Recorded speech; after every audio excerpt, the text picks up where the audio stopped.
Hello नमस्ते सबैजनालाई।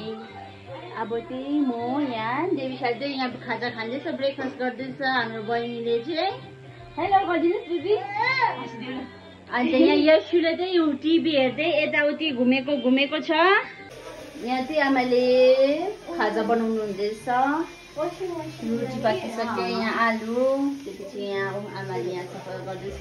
नमस्ते भनिदिनु आमा सबैजनालाई। नमस्ते। म चाहिँ भाडा धुँदैछु, छोरीले चाहिँ एकदम भिडियो बनाउँदैछ। मैले अब लुगा धुनु छ। यहाँ यशनीले भर्खर दबाई खाइसक्यो।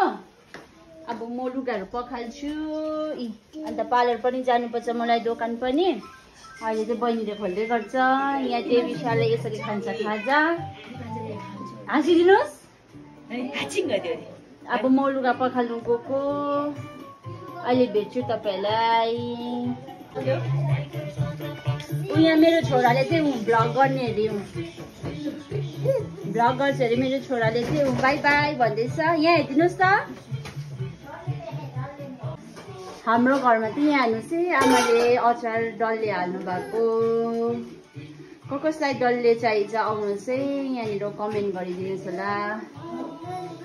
यहाँ छोराले चाहिँ भ्लग गर्दैछ।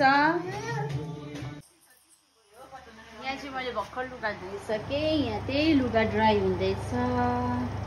अब यो लुगा ड्राई भएर म सुकाउनु जान्छु। यहाँ देवीशाले भर्खर खाजा खाइसक्यो, मेरो छोरीले पनि। है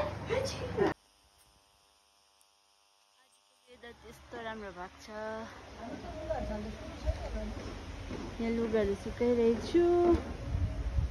यहाँ बढीले फुल रोप्दै हुँदैछ। अब चाहिँ घर जाने यस्तो डरलाग्दो घाम लागिरहेछ। सक्दैन यस्तो घाममा चाहिँ बस्नु। लुगा सुकाइसकेँ मैले चाहिँ। अब चाहिँ म रेडी भएर पार्लरतिर जानुपर्ने छ। यहाँ त्यो गुड मर्निङ भन्दै नानी। Good morning. अब चाहिँ म पार्लर जानुको लागि रेडी भइसकेँ। मेरो पार्लर चाहिँ माथि गाउँमै हो र म यतिकै नै जान्छु। रेडी भइसकेँ। यशनी पनि सुत्यो। अब चाहिँ म जानु आँटेको। तपाईँलाई म अहिले भेट्छु। बाई।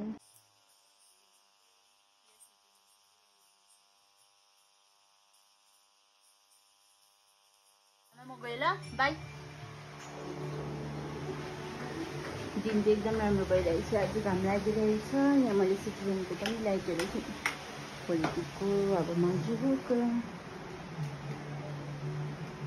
देवीसा पनि सुतिरहेको छु चाहिँ यहाँ। गएँ भाउजू। By by. म चाहिँ अब गएको पार्लर।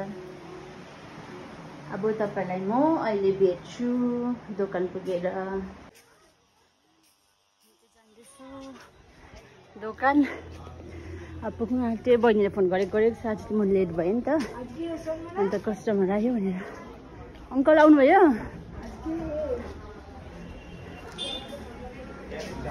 मेरो दोकान चाहिँ यहीँ हो, तपाईँले देख्नुहुन्थ्यो होला।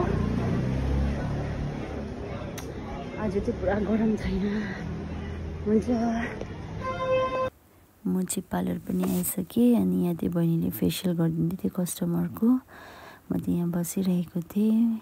आएर पनि त्यहाँदेखि फेरि अझै एकजना कस्टमर आयो फेसियल गर्ने। अनि बहिनीले फेसियल गरिसकेपछि चाहिँ प्याक लगाएर मैले घर जाऊ भने लन्च गर्नु। अन्त आजको भिडियो कस्तो लाग्यो तपाईँले लाइक, सेयर एन्ड सब्सक्राइब गरिदिनुहोस् होला। Thank you.